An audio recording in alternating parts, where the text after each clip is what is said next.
বলে রাখি, ফ্লুপ একজন প্লাস সাইজের মডেল, যা তার টাকা ইনকাম করার ভালো উপায়। ফ্লুপকে দেখতে কালো হলেও তার জনপ্রিয়তা একেবারে কম নয়। ডোনা সিম্পসন।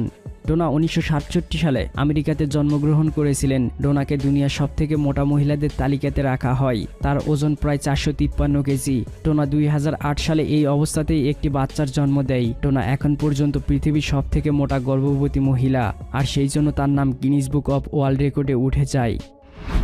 মনিকা রিলেই।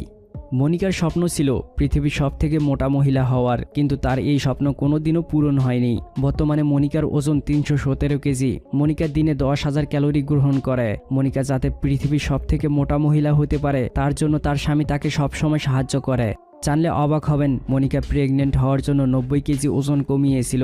একবার ভাবুন, সে এত ওজন কমিয়েছিল যে সেইটা একজন সাধারণ মানুষের সম্পূর্ণ ওজনের থেকে অনেক বেশি। এখন আপনার